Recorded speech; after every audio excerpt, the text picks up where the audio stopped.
Weeks ago, I released a video raving about auto ISO in manual mode.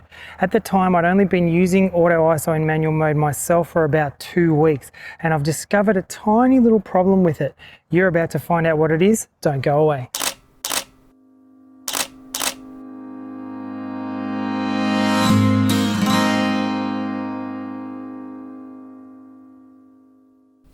Hi, I'm Barry Callister of Photographer's Freedom, taking you from beginner to better to business. If this is your first time watching one of my videos, here on my YouTube channel and over at photographersfreedom.com, I do photography tutorials aimed at the Nikon D5200 and other similar Nikon DSLR cameras. I also do camera gear reviews and give photography business advice. All of this is aimed at helping you no matter where you are in your photography journey. So if you like the sound of that, hit subscribe and ding that notification bell so that you'll be notified every time I release a new video.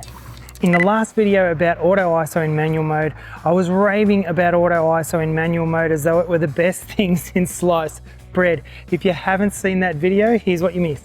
A DSLR photography setting that has changed the game for me in regards to bird photography, wildlife photography, sport photography, anywhere where you've got moving subjects.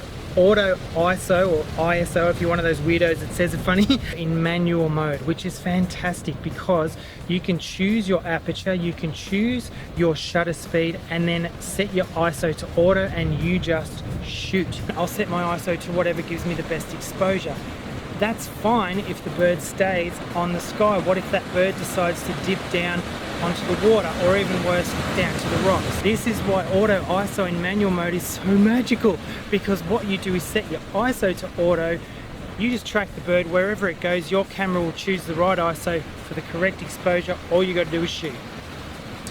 Now it is pretty good. It's a great way to be in control of most of your camera settings while still allowing the camera to choose your ISO automatically. I was getting some great results with it.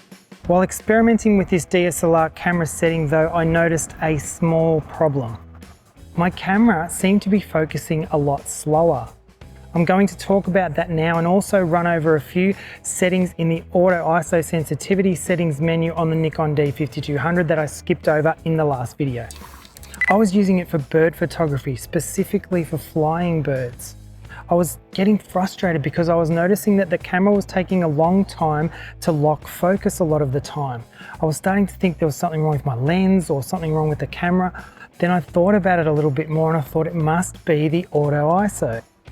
In allowing the camera to choose the best ISO while I was tracking a bird across scenes with different brightness and contrast levels, I was giving the camera too much to think about. This was slowing down the time it took to lock focus, and I was missing a lot of good shots. I thought I should film this video just to let you know that this has put a real dampener on auto ISO in manual mode for me. I would rather have a few extra shots in focus and perhaps a little bit underexposed than have a whole lot of photos perfectly exposed but out of focus. Now this may be a problem specific to my camera. It may just be that the processing power in the D5200 is not powerful enough to handle autofocus and auto ISO at the same time. I'm interested to find out if you are experiencing this problem too, so please leave a comment below the video if you have noticed any change in how your camera is focusing since using auto ISO in manual mode. Now let's take a look at those settings in the ISO sensitivity settings menu on the Nikon D5200. So to access this menu, you press the menu button on the back of the camera here and scroll to the shooting menu indicated by the camera icon. Click OK to access that menu. From there you go across and down to ISO sensitivity settings and press OK, or the right side of the multi-selector, then scroll down to auto ISO sensitivity control. If we turn that on, you can now see we have 2 slots here that allow us to set the maximum sensitivity and the minimum shutter speed. The maximum sensitivity is simply the highest ISO value that you want the camera to choose. So if you don't want your ISO to go above 6400, you would set that value here. If an ISO higher than 6400 is required, then your shot is simply going to be underexposed. When you look through the viewfinder, the words ISO auto and your exposure meter will be flashing, telling you that you don't have enough light to expose the shot. As we're using auto ISO in manual mode here, minimum shutter speed doesn't apply. That is for programmed auto and aperture priority modes. Another thing I didn't talk about in the previous video was exposure compensation.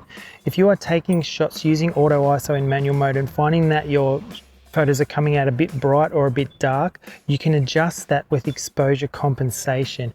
And this will only affect the ISO value. It won't change your shutter speed or your aperture. So on the D5200, if you press the I button and scroll to the bottom right hand icon, that's your exposure compensation. Click the OK button to adjust it. If your shots were too bright, you want to lower the exposure by clicking down with the multi-selector. The values will go down in the increments you have set in the custom setting menu under exposure and EV steps for exposure control. You can see I have mine set to 1/3, so it will go down in 1/3 of a stop values. If your shots were coming out too dark, you can raise the values by clicking up on the multi-selector. Keep in mind that the camera will not go beyond the maximum sensitivity ISO value you set. If you have to bring your exposure up beyond what 6400 will give you, then you have to change the maximum ISO sensitivity setting. Auto ISO in manual mode is a wonderful thing. However, it may cause your camera to focus slower. I'm very keen to hear your thoughts on this, so please comment below the video. Have you noticed a difference in how fast your camera focuses since using auto ISO in manual mode? I want you to do one more thing before you leave, and that is hit the like button. If you're a person who likes to go all the way, you can also subscribe and ding that notification bell. Thank you for watching this video today. Until next time, I'm Barry Callister of Photographer's Freedom. Get out there, take some wicked shots. I will see you soon.